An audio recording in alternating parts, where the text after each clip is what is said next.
ఆంధ్రప్రదేశ్ రాష్ట్ర విద్యాశాఖ మంత్రి నారా లోకేష్ గారు మీడియా ముందు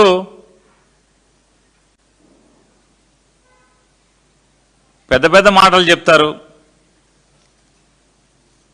మాటలు కోటలు దాటిస్తారు, కార్యకర్తలతో చప్పట్లు కొట్టించుకుంటాకి సొల్లు కబుర్లు ఎన్నో చెప్తారు. వాస్తవానికి ఆయన విద్యాశాఖ తప్పితే అన్ని శాఖలు చూస్తారు. అన్ని శాఖలు నాయే అంటారు, అన్నిట్లో ఏలాడతారు. ఏ మంత్రిని పనిచేయనివాడు విద్యాశాఖను మాత్రం గాలికి వదిలేస్తారు. కేవలం విద్యాశాఖను ఎందుకు వాడుకున్నాడా అంటే ఆయన డిఎస్సి రిక్రూట్మెంట్ అనే దాన్ని భ్రష్టు పట్టిస్తాక మాత్రమే నారా లోకేష్ గారు విద్యాశాఖ మాచ్యులుగా తన పదవిని వాడుకున్న పరిస్థితి మనకు కనపడుతుంది.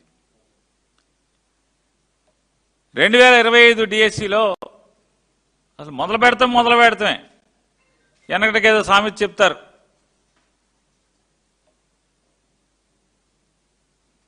కాపురానికి వచ్చిన రోజు తొలి రోజు చూడమని చెప్తారు అమ్మవారి భాగవతాన్ని.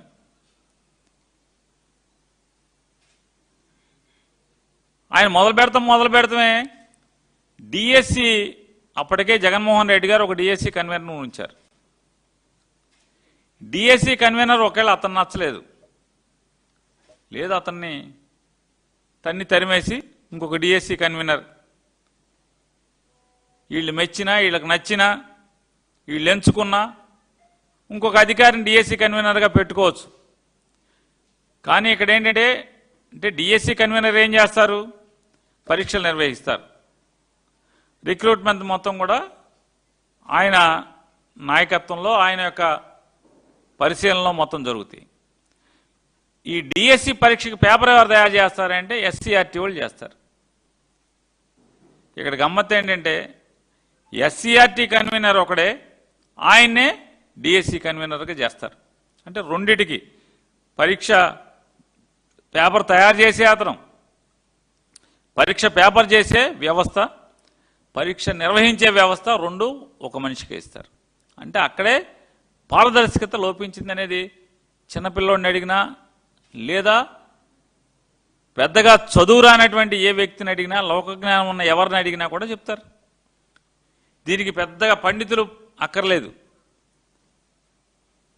ఎస్సీఆర్టీ పేపర్ తయారు చేస్తుంది, అదే ఎస్సీఆర్టీ కుర్చీలోంచి యువతలకు వచ్చి డిఎస్సి కుర్చీలో కూర్చొని అదే మనిషి అదే వ్యవస్థ డిఎస్సి ఎగ్జామ్ నిర్వహిస్తాడంట. జగన్ గారు ఇచ్చినటువంటి నోటిఫికేషన్ని రద్దుపరిచి వీళ్ళ సంతకాలతో వీళ్ళ తేదీలతో ఇంకో డిఎస్సిని ఇస్తారు, కొత్త డిఎస్సి అని చెప్పి. ఆ డిఎస్సి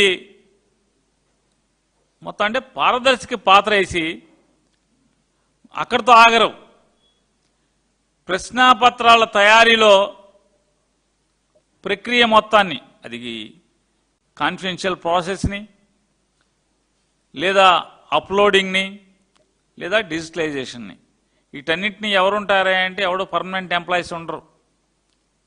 మొత్తం టోటల్గా ఎస్సీఆర్టీలో అవుట్సోర్సింగ్ ఉద్యోగస్తులుగా పనిచేస్తున్నటువంటి వ్యక్తులే ఈ మొత్తం వ్యవస్థ నిర్వహణలో వాళ్ళు ఉంటారు. లైక్ చేయండి, షేర్ చేయండి, సబ్స్క్రైబ్ చేయండి. మరిన్ని వీడియోల కోసం బెల్ సింబల్ పై క్లిక్ చేయండి.